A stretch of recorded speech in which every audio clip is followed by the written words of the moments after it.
Welcome to Chop Shop Motors. My name is Clay, and I'm going to take you on a little over-the-shoulder view of getting this 64 Falcon two-door hardtop ready to get the interior painted. So I've done some work with Colin, X's Paints. He's painted probably the last 3 or 4 projects. And so he is going to prep and paint the inside sheet metal, just the band of the doors and the dash, as well as the quarter, kind of like the quarter piece that lines up with this around the back seat area. Not a huge amount, a little bit on the bottom of the doors, some on the top of the doors, the dash, but you know, it doesn't look like much, but it's an awful lot of work to get it all prepped and sanded, painted, masked, all that crap. Way more work than it looks like it should be. So he's going to do that. My job is this morning, I've got to get it all stripped out. So he isn't doing any of that. When he gets to it, all he really has to do is start working on what areas he's going to paint. So I have it's holiday season. No matter when you see this video or when it goes up, the time that we're doing it, it's the holiday season. So I'm stealing away a couple hours. Hopefully I can do it within 3 hours of Christmas prep time before the boss of the house realizes I'm not doing any of the stuff I should be doing. And I'm going to get some of this stuff done. It's kind of a busy morning with some business jets taking off from the airport that's not too far away, so I apologize for that. We will jump into it, and I will kind of talk to you as I start to tear this apart and get it ready for him to paint. Let's get.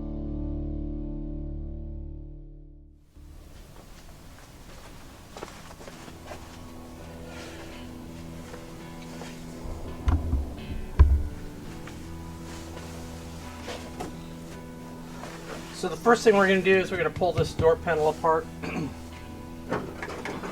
I had put everything on here just to kind of keep the miscellaneous pieces together. And so we'll get this stripped down. These will not be the door panels that will end up going back on it. It's going to go to that dark, kind of a dark board blue metallic interior, and it's really cool looking. So we won't be using the leftovers from the convertible any longer.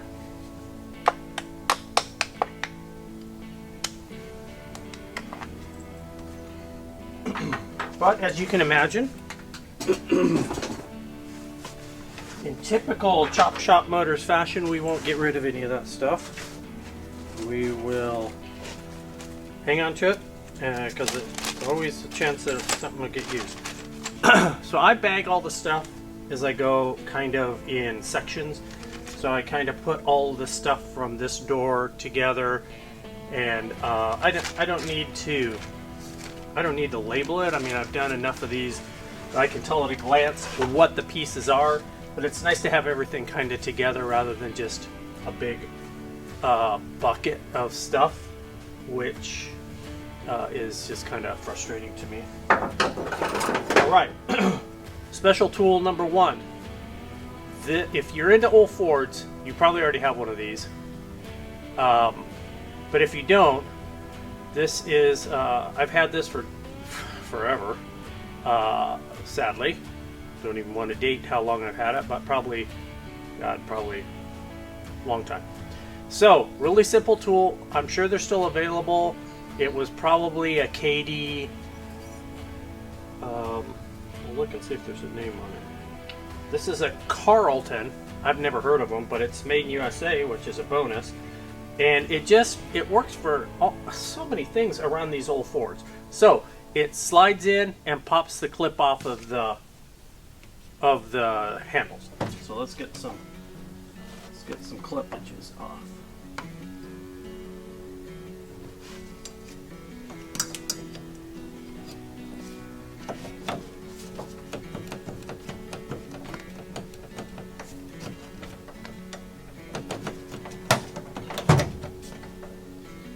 Okay. So, as you can see, it just slides in there and pushes that clip off. And there's also a nylon washer. It's really a bearing, if you want to know the truth. It goes between the door panel and the handle. So as the handle rubs, it doesn't rub the hole in the door panel.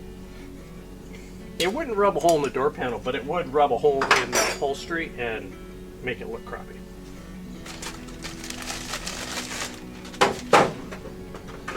Okay, same thing for this one.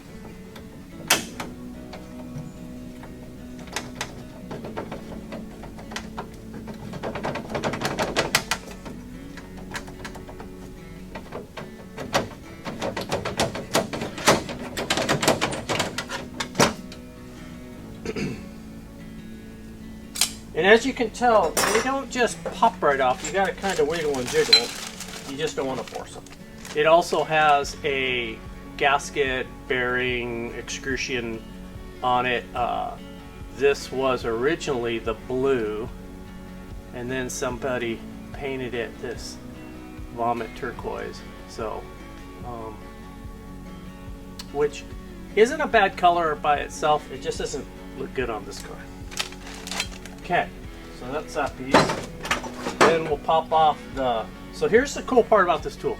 It's got this other end on it that works great for popping off things like this emblem.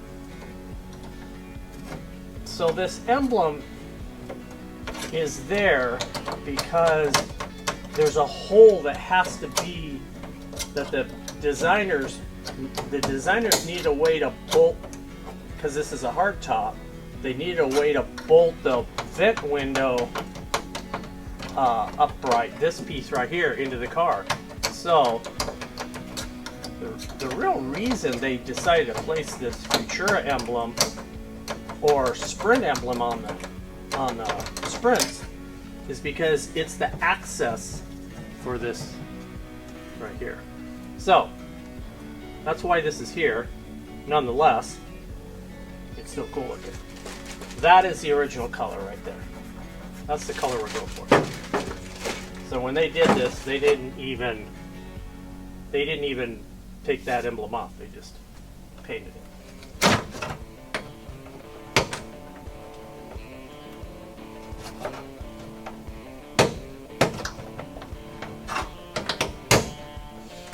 So the way these door panels work is they have clips on, 2 clips on each end, front and back, and then it's clamshelled like this and slipped in the groove and slipped in the groove. So when they're brand new, as long as you're kind of careful and it's not too cold and the board's not too brittle or old, you can bow them a little bit and it slides right in. When they get to be this age, every part of that's tricky. The vinyl wants to get on the outside of this, and you know, it's the same old song of working with old stuff.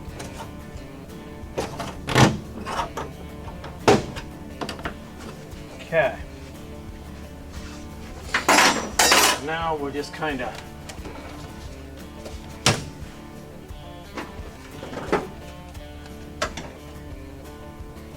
so because this door panel has kind of got a whoop-de-doo in it, it's sort of as if it's got extra strength right here. So we'll have to kind of convince it to pop out a little bit.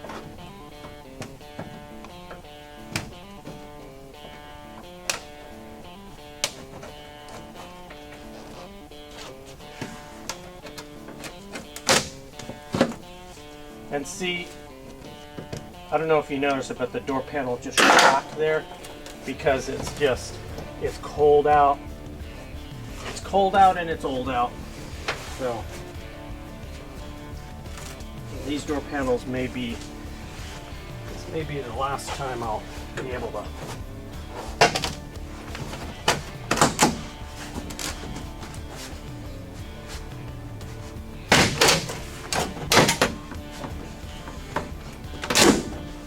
So the door panel cracked because it's cold out. The door panel was really bad as it was, and the trim was coming apart. So these probably won't make the save pile, but they did last for a long time.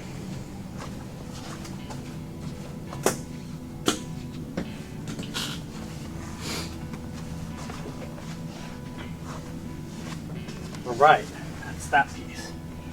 Now what we're going to do is we're going to pull these trim pieces here off.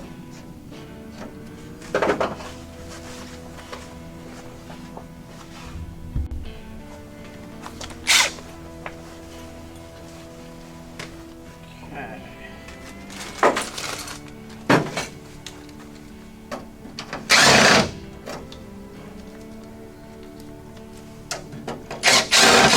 So I've had these off since I've owned the car, so they're not putting up any fight. But I will probably swap these. This one looks pretty decent, but the top one is super pitted, and the interior in the car is going to be all new, and the paint's going to be all new, and that's going to really stand out.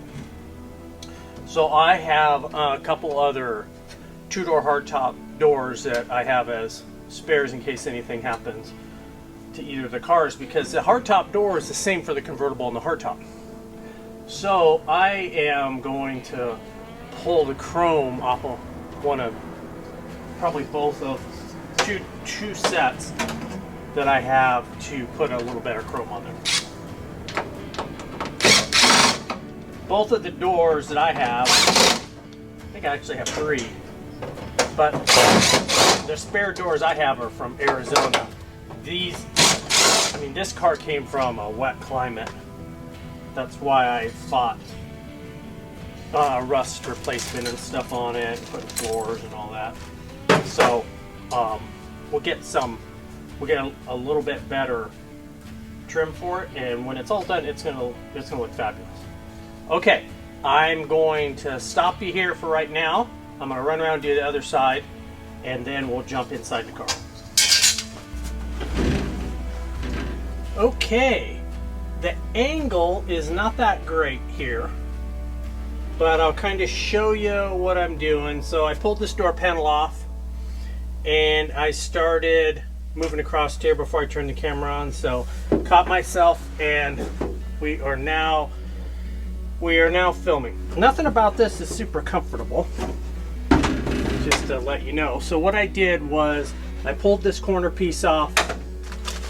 It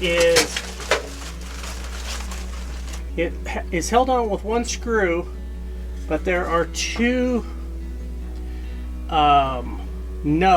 studs on the back, plastic, and a lot of people will just try to pry that off and break it. So you got to pull those off. They're 5/8, and one broke, even though I was being really careful with it. But just like the door panel, everything's old and brittle, not as supple as it was in 1964. So now I'm at the radial. So this panel has 2 of those blind studs, 2 screws. Pulled the screws out. I'm gonna try to get the radial out so that I can get to that other stud, because it's got the defroster panel in the way. There's always kind of an order in which you should take these apart, and I'm trying to figure out how much I need to take apart to have it painted. So get this out. I have to put new defroster hoses. The whole heater box is eventually going to come out of this car because the plenum is bad. So I've got a new plenum for it. On these cars, the plenum is like cardboard, so no shock that it's bad. So we'll put this in the to be painted pile. The speaker, I have a new speaker for it. So the radios in these cars are crap, no doubt about it. But I just like everything to work. So basically what I do is I go ahead and replace that stuff just so it works, even though it doesn't work very good. I did a video on the 64 truck, getting the radio to work on it, and you know, when you get all done, there's like 6 AM stations and they're almost all news, or the one I kind of listen to is sports radio, just because it's, I don't know, because it comes in clear, I guess. So that's just the nature of the beast. All right, so we've got a couple clips here that hold the leftover defroster crap on. That's fine.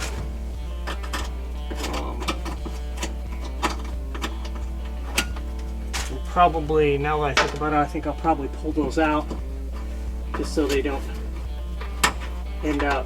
I don't think that, oh no, that one took off. So I'll probably never find that one. I'll find it at the tire shop, getting the flat fixed.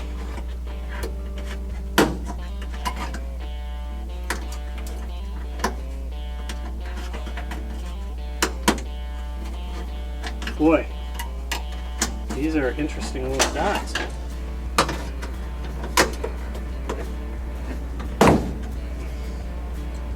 They've got little tangs on them. It's just the defroster hose. It's nothing.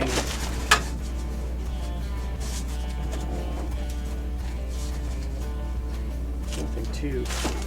This defroster hose is junk. Okay, so we'll just rip that off. Save me of that.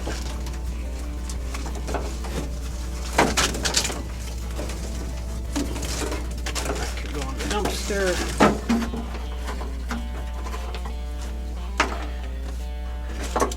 So you start out kind of clean and then it gets kind of dirty. You clean it again, and that's the nature of messing with these old cars.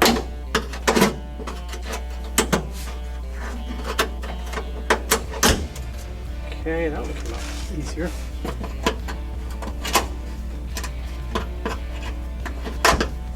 Okay. All right. Now I can kind of get to this bracket that was giving me grief for the radio.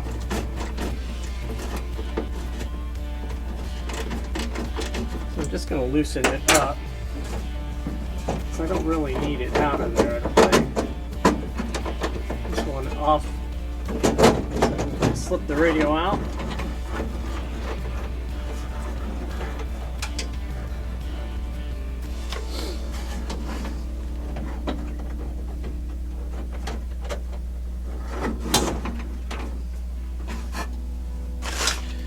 So there's only a couple of wires holding the whole thing together. It's always interesting how much grief you get with just a couple of wires. So I'm going to get here and see if I can find what's jacking me up.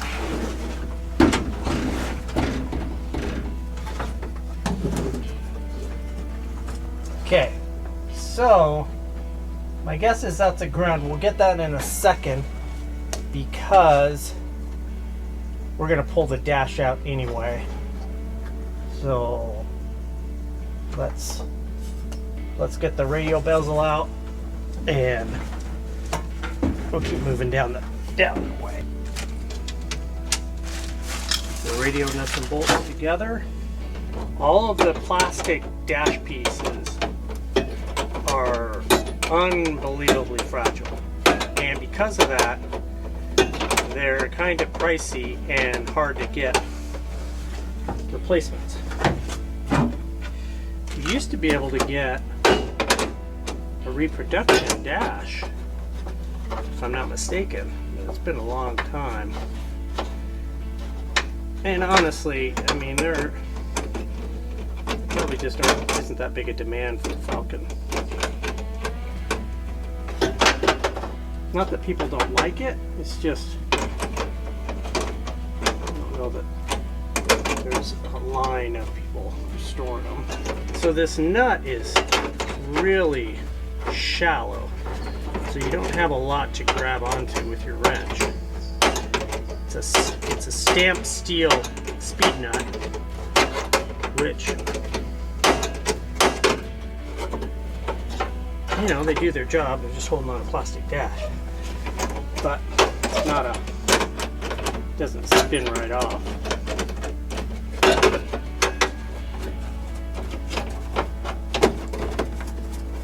Okay. Right, there's the speed nut.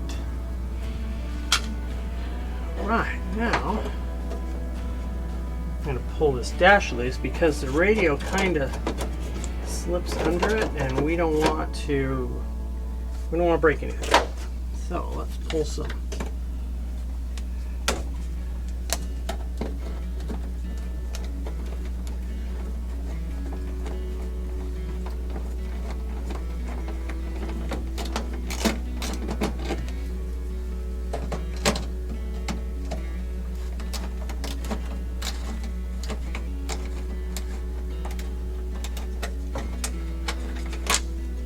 Okay.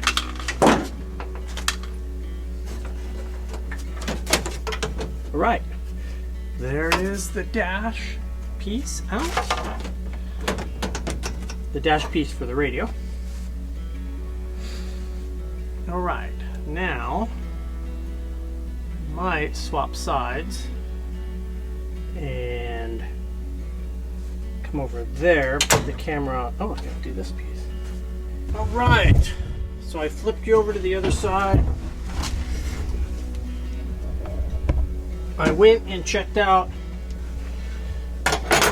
the panel for the glove box, and on the other one I have, it should have popped right off, but this one on this car had it glued on, and there was no getting it off without, unfortunately I broke it, and so that sucks. But the good part about being into these cars for so long is that I have accumulated some spare parts, and every once in a while when I ask myself, why do I have all this stuff, it pays a dividend, and in this case it did. So I was able to I had one that I'm going to be able to use for this car, and that's kind of fortunate. So let's proceed. All right, I'm going to reattach this guy to the floor, which I had removed when I did some of the floor work.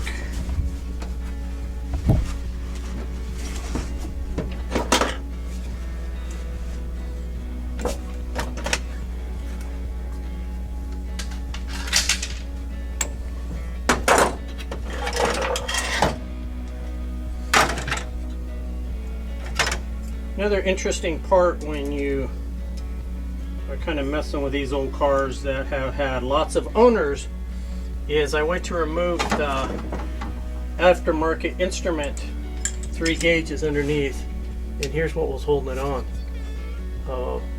Big clamp. No bolts, nothing, just a big clamp under the dash. Kind of cool. Quick disconnect. You don't typically need a quick disconnect for your gauges, But in this case, it worked nicely. Probably pop that steering wheel off. I've got another one. The good part about looking through my stuff for that glove box panel is I found a steering wheel that I can use to put on here so this one doesn't get kind of all painted and everything. I'm not sure this is, I actually have a black Covico wheel that I bought for this car, so we'll see which one I put on it, but I don't want either of them getting overspray, so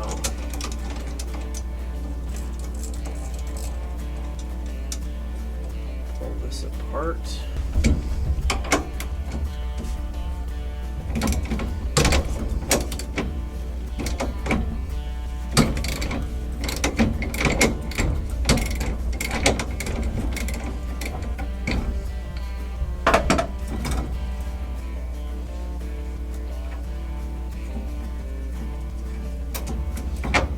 Okay, any of you on here are just getting started with cars and want to stay messing with this old stuff, even though the world is changing to a hybrid kind of space,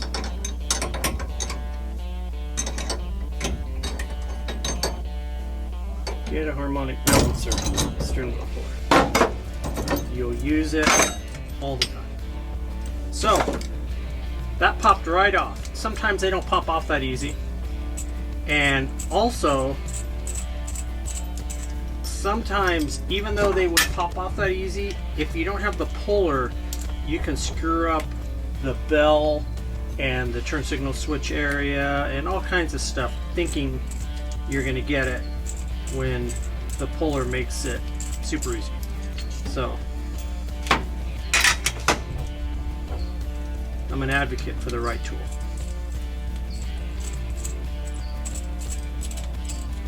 This puller is a snap-on puller. I think I got it for my birthday from my brother when I was 16. He was a mechanic. A good one. And he got it for me. And I have used it a million times. Alright, so that's off. That's great.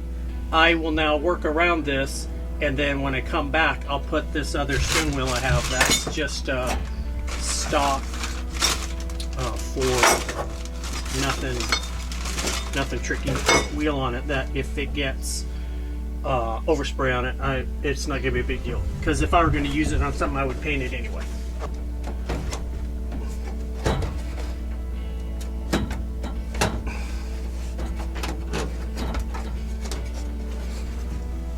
So the speedometer is attached.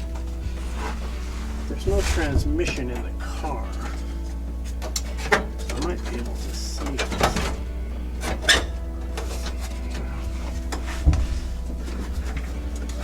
Such a pain to get your arm up in there.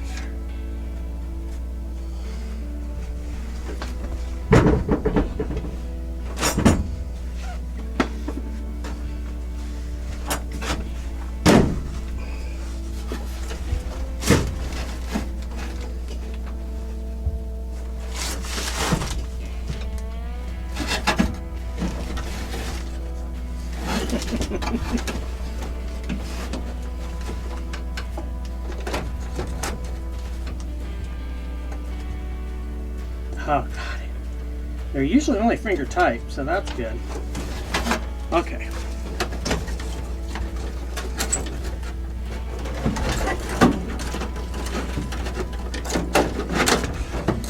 All right, so let's see.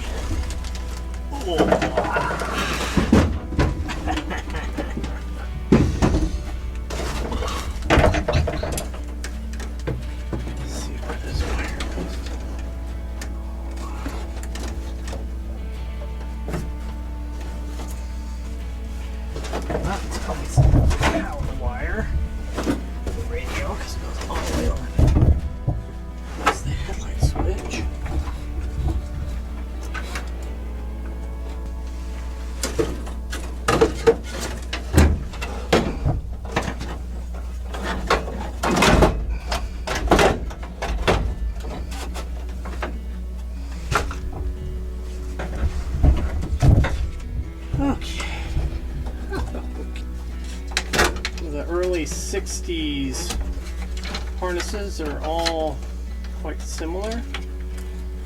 So on this particular application, even though sometimes I do mark them all, on this one I'm going to be okay. Plus, I'm putting the harness back in, I'm putting this back together without pulling the harness, so there won't be, there'll be like wire memory to the terminal, so it should be all right. And the good part is while I'm here, I can replace all the burned out bulbs, which will probably be most of them. This doesn't usually ever get done. Alright, one dash cluster. The other piece, while I'm at it, I gotta figure out how much detail work I have to do on the plastic without, because you can't have them re-chromed anymore. Well, you probably can. I don't know anybody who re-chromes them. But I'll do some detail work on it and clean up and repaint where applicable, and then I'll put a new plastic in the lens, and I'll clean up the instrument cluster. So a little bit of work on this before I put it back in. And while I was looking, side note, while I was looking through my parts, interestingly, I have a nice cluster, a second one, spare one, and as I think of it, it's actually a little bit nicer than that one. So I may pull all of those, put them in a pile, and kind of pick the best pieces to do this car.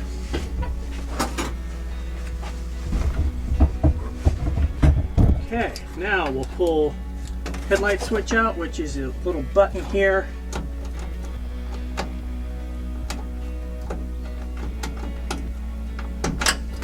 To finesse to get the knob out. And there is a super cool tool that you can use to spin this out. And I've always threatened to get one, and I never have. I don't know why. It'd be quite nice to have that. On this particular kind of knob, you can use a big regular screwdriver. They're not typically on very tight, so it's not, well, not usually. Unless the car's had the windshield out of it and it's got a lot of water. Okay, so those pieces will kind of get tucked in there. Wiper has a little bitty Allen on it. Okay, let's get some more tools. Who knows how much of this that I'm doing will actually make it into the video. Shelby will kind of adjust as necessary on that.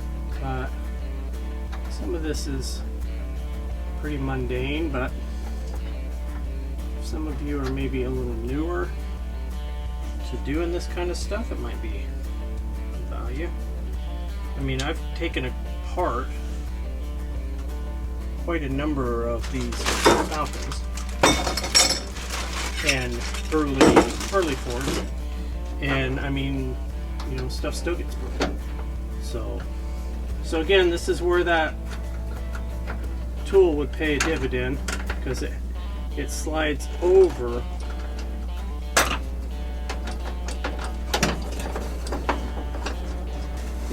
the shaft. Sorry, I'm thinking and talking at the same time and not doing a very good job of either.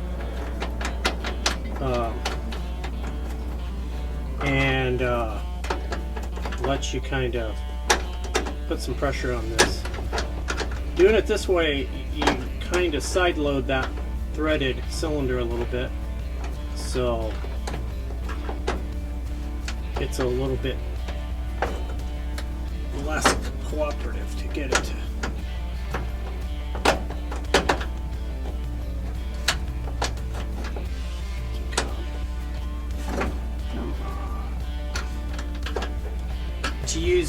anything like this too much, just because the goal of doing all this is to get it ready for paint, and you don't really want the the oil and lubricants around.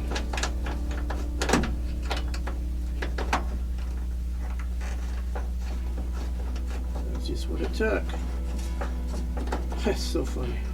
It's typically on the, well, I'd say typically on cars from Arizona this comes apart, but some of this is because of just the amount of years it's been together. Crap. The bezel feels like it's been roughed up. So it's possible this thing's been apart before in its life.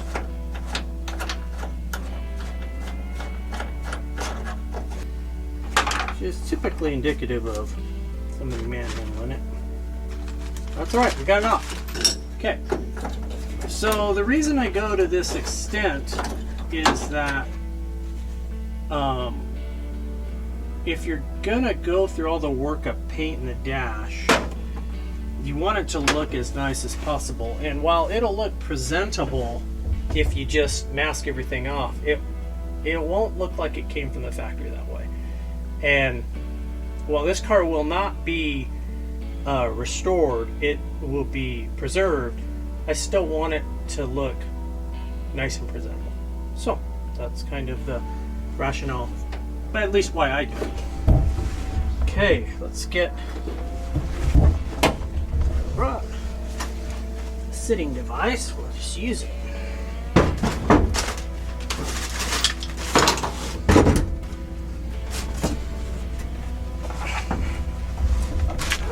Okay, so now I have a homemade tool. See if you can see it. It's just a bobby pin with the tip ground off, and you can use a paper clip. Those work just fine.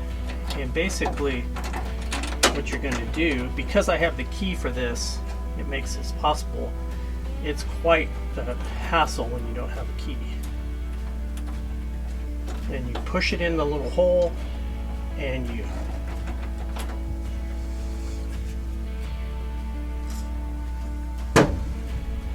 give this one a little lubricate, because I've never had this apart.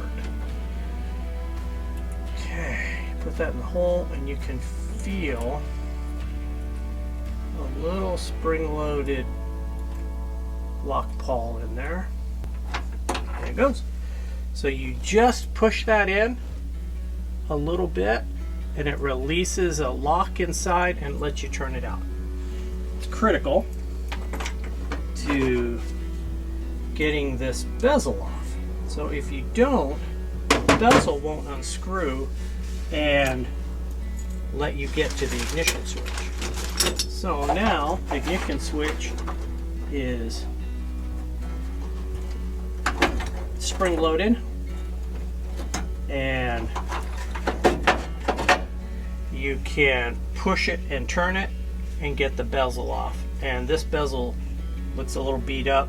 I know I have a nicer one in inventory I'll put on it and make the bezel nice. So as we cruise along, we'll just continue to improve things as we go. Okay, so now we'll get the lighter out. The lighter is usually finger tight. In this case, it's not.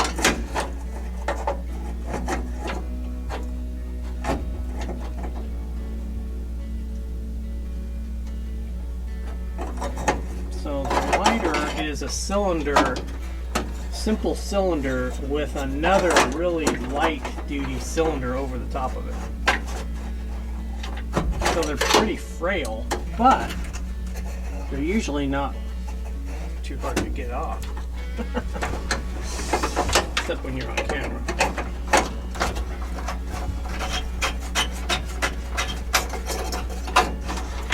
So a very simple cylinder, kind of rusty, nothing too elaborate. Screws over a rusty, simple cylinder. So again, they're pretty trouble-free, but we'll get them all cleaned up so they work. I want everything to work when I put it back together. And then this last piece here is quite the pain to get to, but it should be a little bit easier considering that everything's out. So let's see, that's this piece, which I want to pull loose so we can paint behind it, just like I said, and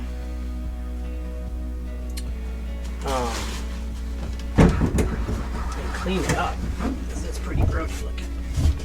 Okay. And most dash work that you do is all braille. So sadly, don't get to see too much of what you're working on. Dash is notorious for eating all of the nuts, that washers and things like that you need to put the vehicle back together with.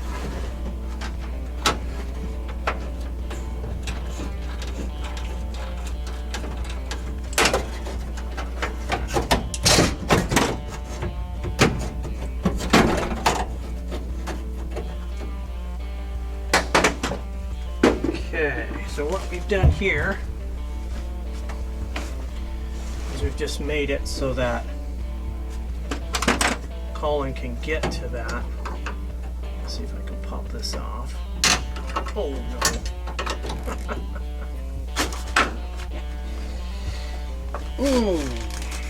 I can pop it off, but it takes a switch apart. Let's know that way.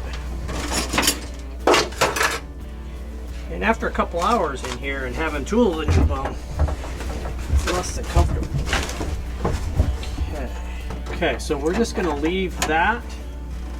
We're going to leave basically everything now that's in here, other than maybe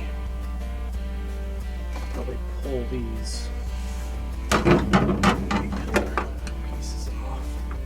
So I don't know how long this video will be, probably 30 minutes by the time it's all edited, but I've been on this for about 3 hours now. So, got that side off.